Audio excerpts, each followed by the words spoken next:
할렐루야. 우리 분들과 인사하실 때 하나님의 은혜는 정말로 놀랍고 놀랍습니다. 이렇게 한번 인사하실까요?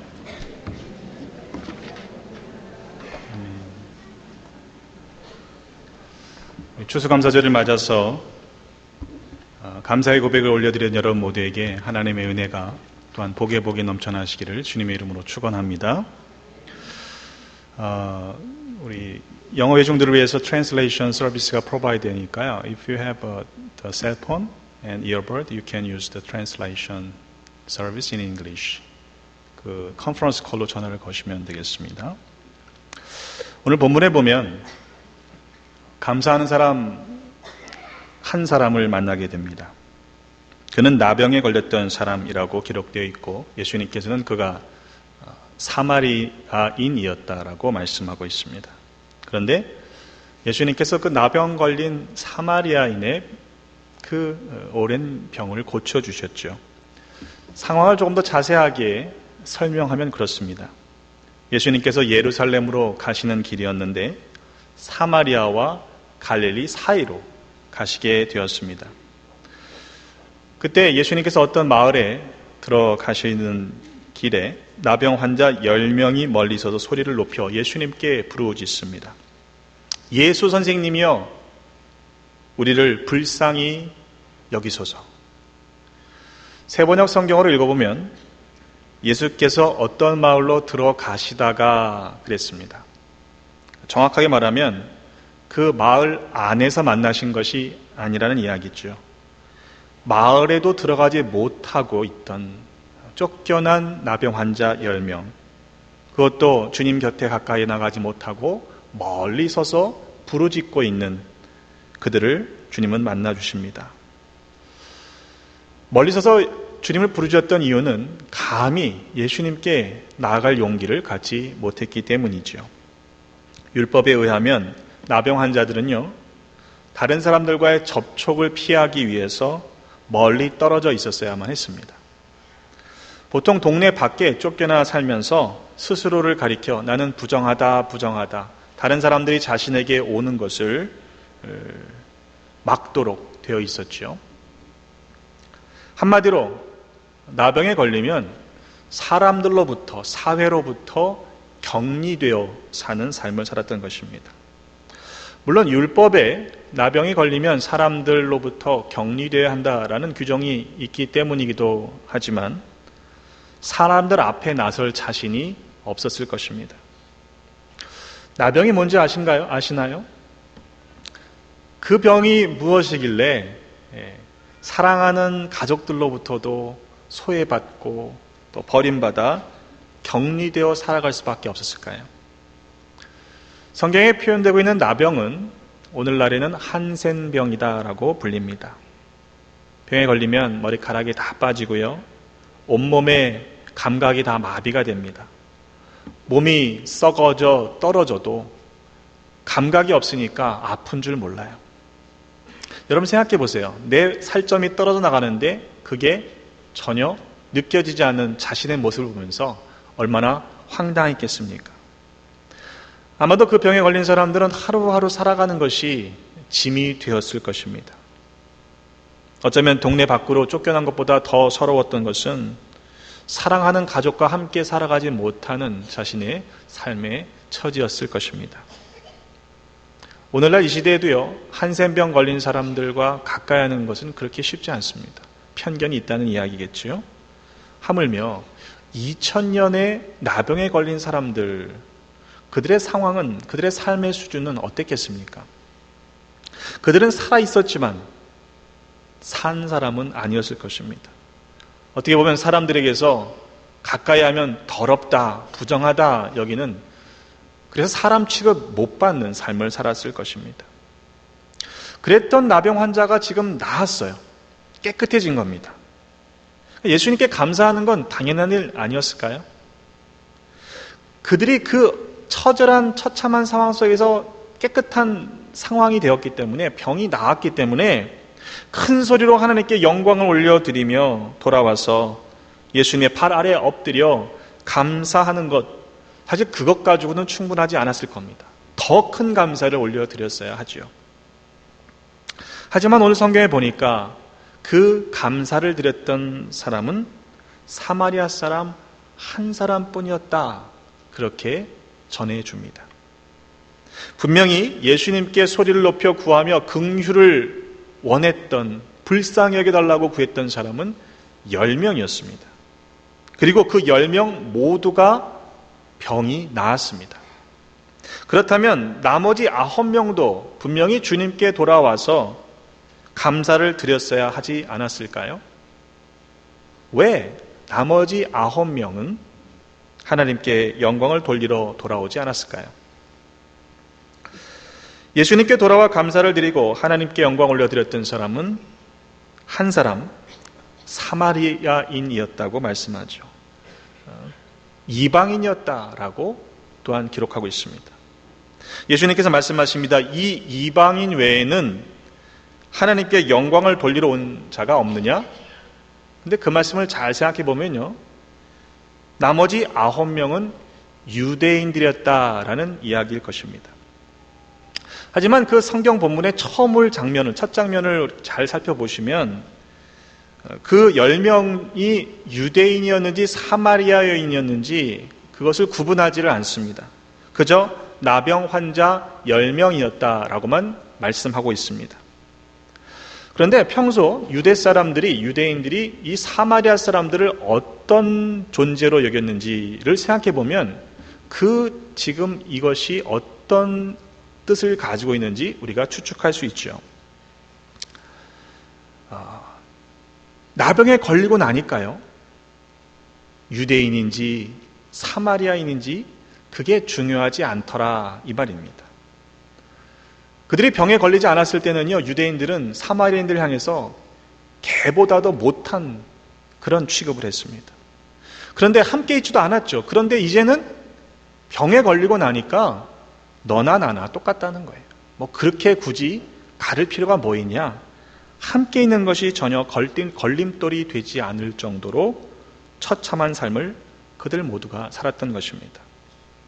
나병에 걸리고 나니까 얼마나 많이 배웠는지, 얼마나 많이 가졌는지, 얼마나 많이 높은 위치에 있었는지 그게 소용없는 일이 되고 말았다는 뜻입니다. 그렇게 서로 구분할 필요 없을 정도로 처참하게 살았던 그들이 결렸던 병, 그 병이 어떻게 낫게 되었던가요?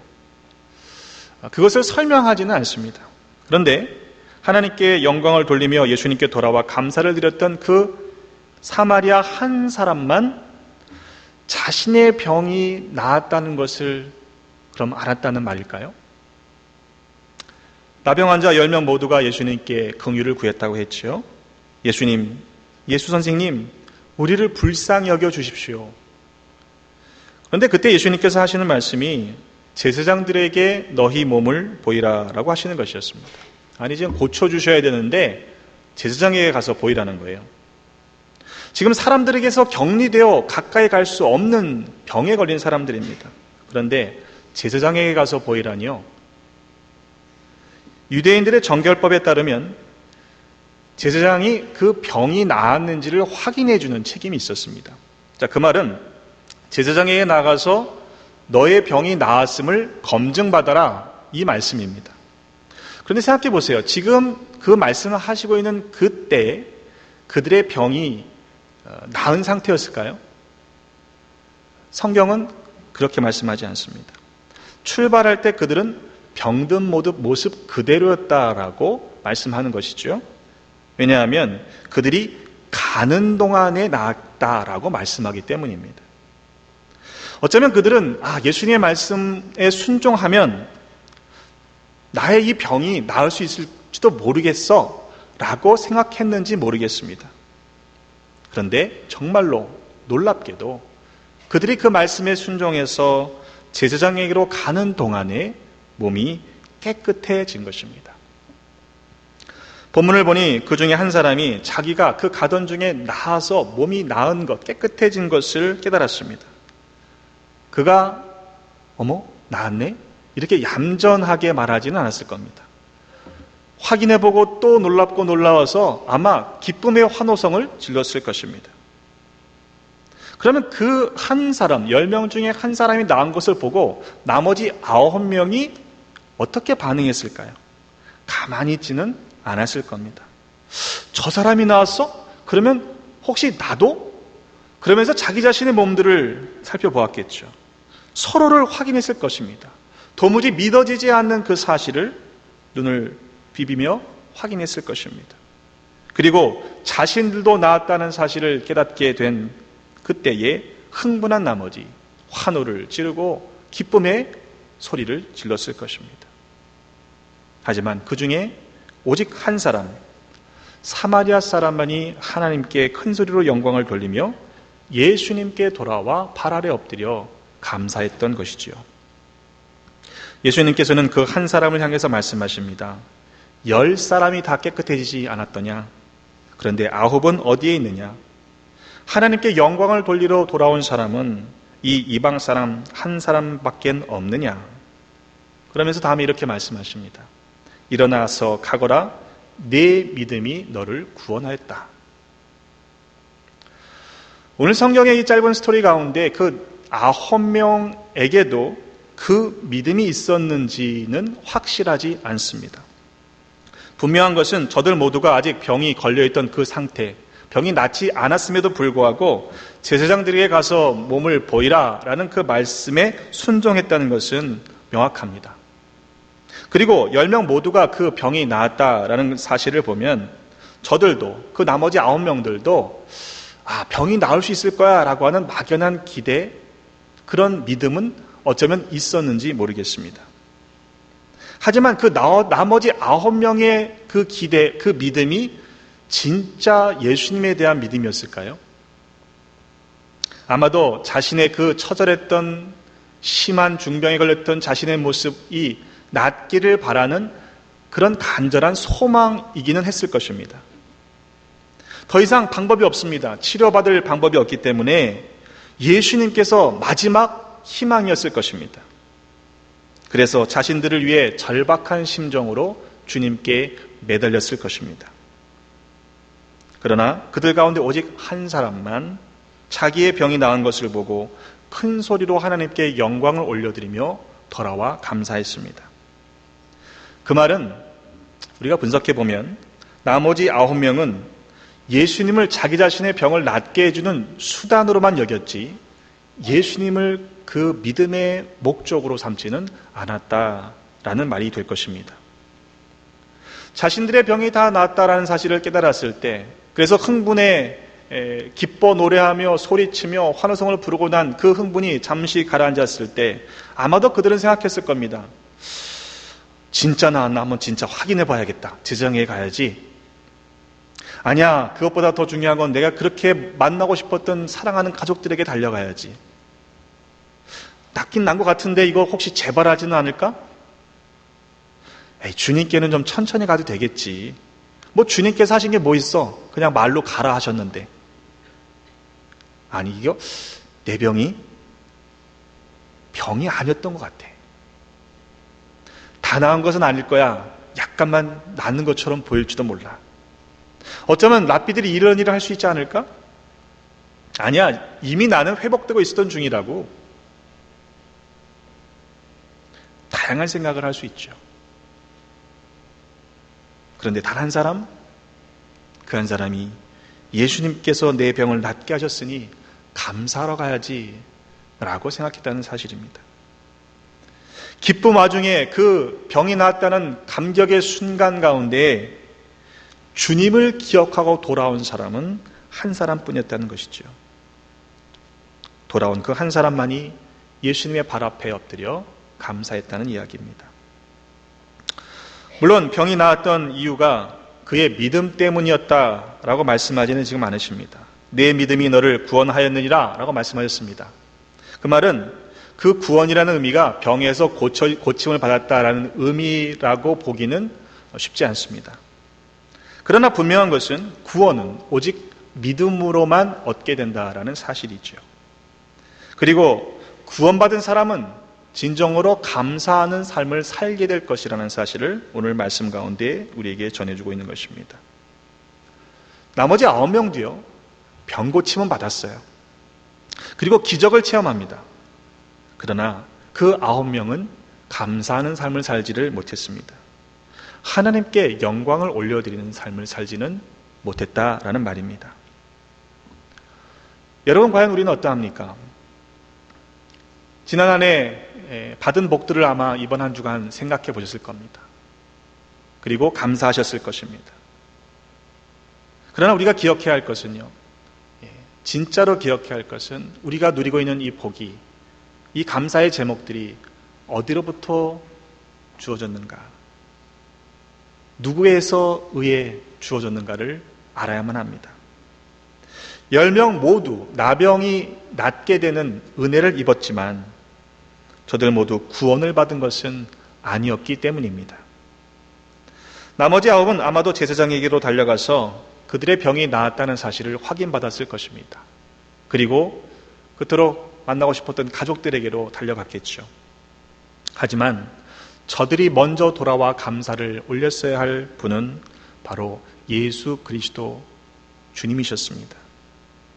바꿔 말하면 그 나머지 9명은요, 자신들의 병을 낫게 해주신 분이 누구인지를 아직 알지 못했다라는 말이 될 것입니다. 우리는 어떠합니까? 급할 때는요, 하나님 제발 그리고 찾아요. 하나님 이번만 봐주시면요, 딱 한 번만 봐주시면요, 제가 절대로 안 잊겠습니다. 근데 그렇던가요? 숨 좀 돌만 하면 내가 그랬던가? 사실 살만해졌다는 이야기겠죠. 우리 삶에 감사의 고백이 넘쳐나고 기쁨의 조건들이 가득한 것은 정말로 좋은 일입니다. 그런데 그 기쁨의 근원이, 감사의 조건들이 어디에서 출발하고 있는지 잊지 않아야 할 것입니다. 어떠한 삶을 살아가시겠습니까? 우리의 남은 인생, 그리고 주님 다시 오실 그날까지 여러분 감사의 삶을 살아가시기를 주님의 이름으로 부탁을 드립니다. 큰 소리로 하나님께 영광을 올려드리며 예수님의 발 아래 엎드려 감사하는 삶, 그 삶을 살아야 하는 것이 우리에게 허락하신 하나님의 뜻입니다. 그러한 고백이 우리의 예배와 찬송의 고백 가운데에 가득하시기를 주님의 이름으로 축원합니다. 우리의 감사가 그저 이 감사 절기에만 잠깐씩 하는 감사가 아니라 범사에 감사하며 살아가는 모두가 되기를 간절히 원합니다. 그러한 진정한 감사를 회복할 때에, 그 감사를 우리가 잊지 않을 때에 하나님께서 우리 가운데 복의 복을 더해 주실 줄로 믿습니다. 기도하겠습니다. 하나님, 올 한 해에도 우리로 하여금 은혜를 깨닫고 감사의 고백을 가지고 살게 하시니 감사합니다. 또한 구원의 은혜를 허락하셔서 구원받은 자로 하늘 백성으로 이 땅을 살게 하시니 또한 감사합니다.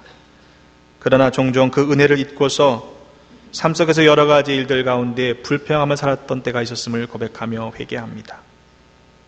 이후로는 진정한 감사를 올려드리며 하나님께 영광을 올려드리는 복된 삶을 살게 하여 주옵소서. 우리에게 구원을 허락하신 예수 그리스도의 이름으로 기도드립니다. 아멘.